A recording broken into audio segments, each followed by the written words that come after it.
Imagine building one of the world's biggest brands from the trunk of a car. No factories, no celebrity endorsements, no billion-dollar marketing campaigns. Just a dream and a belief that athletes deserve better shoes. Today, Nike is one of the most recognized brands on earth. But its journey began with a runner, a coach, and an idea that almost never happened.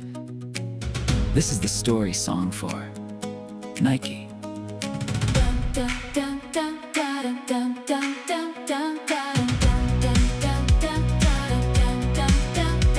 In the late 1950s, Phil Knight was a runner at the University of Oregon, where he trained under coach Bill Bowerman.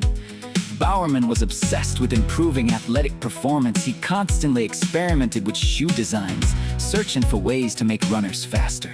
Later, while studying at Stanford University, Knight developed an idea. German brands like Adidas dominated the market, but he believed Japanese manufacturers could produce quality running shoes at lower prices. Instead of letting the idea remain on paper, he decided to test it. In 1962, Knight traveled to Japan and secured distribution rights for running shoes made by Onitsuka Tiger, now known as Asics.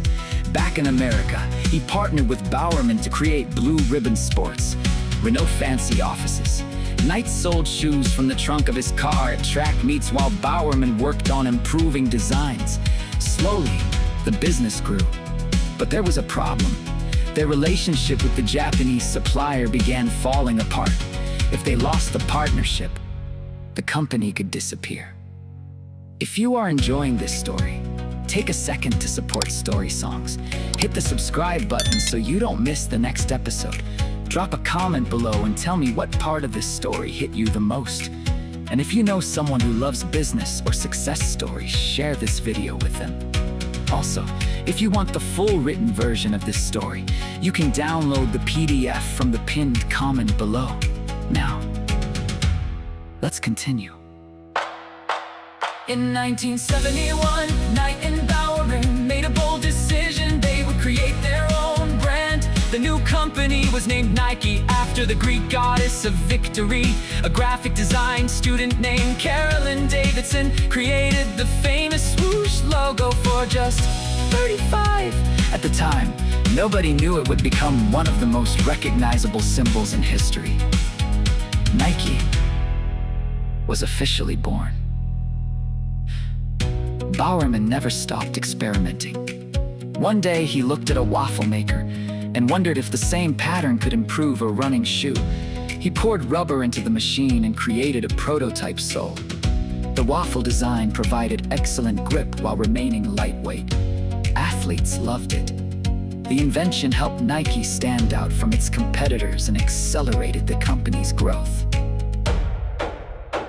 By the 1980s, Nike needed a breakthrough. They found it in a young basketball player named Michael Jordan. In 1984, Nike signed Jordan and launched the Air Jordan shoe line.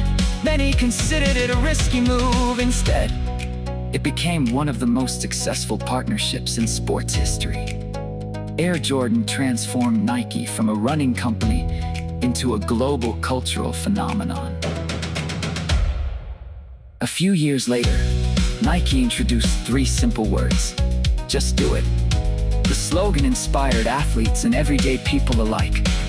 It wasn't just about sports. It was about taking action, overcoming fear, and pushing beyond limits. The campaign helped fuel massive growth and became one of the most famous marketing slogans ever created. From selling shoes out of a car trunk, and it all began with one belief: if you can help people perform better, success will eventually follow. Don't miss our next story. Subscribe now.